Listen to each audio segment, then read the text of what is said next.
Kalian pernah dengar soal Candi Prambanan? Candi Hindu terbesar di Indonesia yang megah banget itu? Ternyata di balik kemegahannya ada sebuah legenda cinta Tipu Muslihat dan sebuah kutukan yang sangat terkenal. Hari ini kita akan kembali ke masa lalu dan mengungkap kisah asal-usul Candi Prambanan, yaitu legenda Roro Jonggrang. Dahulu kala di tanah Jawa yang subur, berdirilah dua kerajaan besar yang saling bersaing, Kerajaan Pengging yang makmur di bawah pimpinan Prabu Damar Moyo dan Kerajaan Prambanan yang dipimpin oleh Prabu Boko, seorang raksasa yang kejam dan ditakuti. Nah, Prabu Boko ini punya seorang putri yang kecantikannya tiada tara. Namanya Putri Roro Jonggrang. Kabar tentang keelokan wajahnya tersebar ke seluruh negeri, membuat banyak pangeran ingin meminangnya. Namun, kedamaian itu tidak berlangsung lama. Prabu Boko, dengan ambisinya yang besar, memutuskan untuk menyerang Kerajaan Pengging untuk memperluas wilayah kekuasaannya. Pertempuran besar pun tak terhindarkan. Kerajaan Pengging yang dipimpin oleh putra mahkota mereka yang sakti mandraguna, Pangeran Bandung Bondowoso, memberikan perlawanan yang sengit. Bandung Bondowoso bukan pangeran biasa. Ia memiliki kesaktian luar biasa dan pasukan yang kuat. Dalam sebuah duel yang menegangkan, Bandung Bondowoso berhasil mengalahkan dan menewaskan Prabu Boko.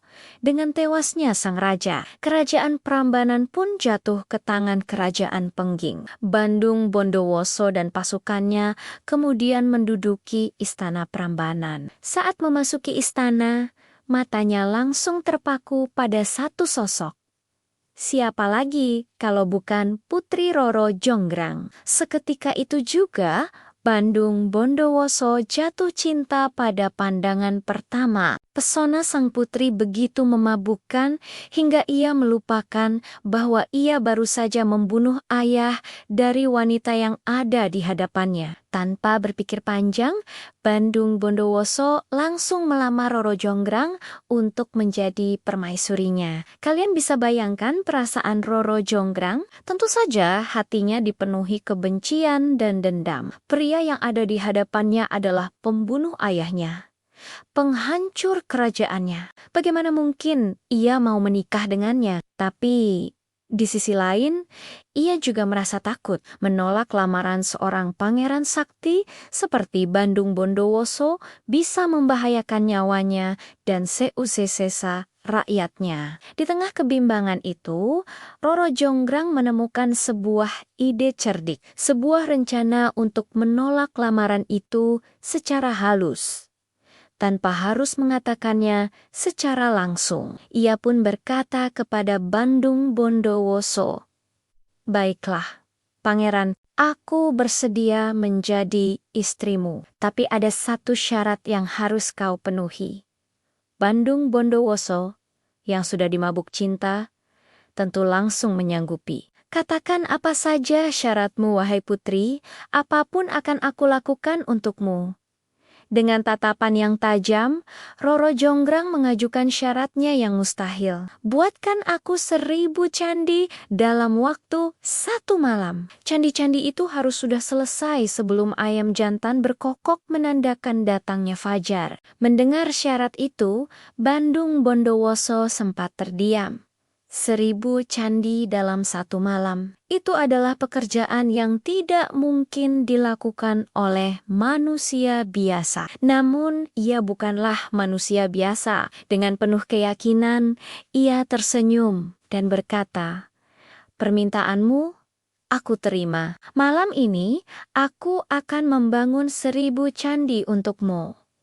Malam pun tiba, langit gelap menjadi saksi dimulainya pekerjaan mustahil itu. Bandung Bondowoso tidak bekerja sendirian. Ia menggunakan kesaktiannya untuk memanggil bala bantuan dari dunia lain. Ribuan makhluk halus, para jin dan demit ia panggil untuk membantunya. Dalam sekejap, lembah di sekitar Prambanan menjadi lokasi pembangunan raksasa. Para jin bekerja dengan sangat cepat, menyusun batu demi batu, candi demi candi. Dari dalam istana, Roro Jonggrang mengintip dengan cemas. Ia tidak menyangka Bandung Bondowoso benar-benar bisa mengerahkan kekuatan gaib sebesar itu. Sepanjang malam, ia melihat siluet Candi-Candi mulai berdiri satu persatu di bawah cahaya rembulan. Kecemasannya semakin menjadi saat malam semakin larut. Menjelang pagi, kepanikan Roro Jonggrang mencapai puncaknya. Ia menghitung candi yang sudah berdiri. Dan jumlahnya sudah mencapai 999. Hanya kurang satu candi lagi. Dan syaratnya akan terpenuhi. Ia harus gagal menikah dengan pembunuh ayahnya. Otaknya berputar cepat, mencari cara untuk menggagalkan usaha Bandung Bondowoso. Akhirnya, ia menemukan sebuah ide brilian. Ia segera membangunkan para Deongdiania dan memerintahkan mereka untuk melakukan dua hal. Pertama, ia menyuruh sebagian Dayang untuk membakar tumpukan jerami di sisi timur, menciptakan cahaya kemerahan di langit yang mirip seperti fajar yang akan menyingsing. Kedua, ia memerintahkan dayang-dayang lainnya untuk mulai menumbuk lesung, yaitu alat penumbuk padi tradisional. Suara gebluk-gebluk dari lesung adalah suara yang biasa terdengar di pagi hari saat para wanita desa mulai beraktivitas. Rencana Roro Jonggrang berhasil dengan sempurna. Cahaya dari jerami yang terbakar menipu para ayam jantan, membuat mereka mengira fajar telah tiba. Seketika, kokok ayam pun bersahutan memecah keheningan malam. Suara lesung yang ditumbuk semakin meyakinkan para makhluk halus bahwa pagi hari telah datang. Para jin yang sedang bekerja membangun candi terakhir langsung panik. Mereka paling takut dengan sinar matahari. Mengira fajar sudah dekat, mereka semua lari tanggang-langgang kembali ke alamnya, meninggalkan pekerjaan mereka yang belum selesai. Candi ke-1000 pun gagal diselesaikan. Bandung Bondowoso yang melihat pasukannya kabur menjadi bingung. Namun, kebingungannya segera berubah menjadi amarah ketika ia menyadari hari masih gelap. Ia tahu, ini semua pasti akal-akalan dari Roro Jonggrang. Dengan murka, ia mendatangi sang putri. "Kau curang, Roro Jonggrang. Kau telah menipu," teriaknya dengan suara menggelegar.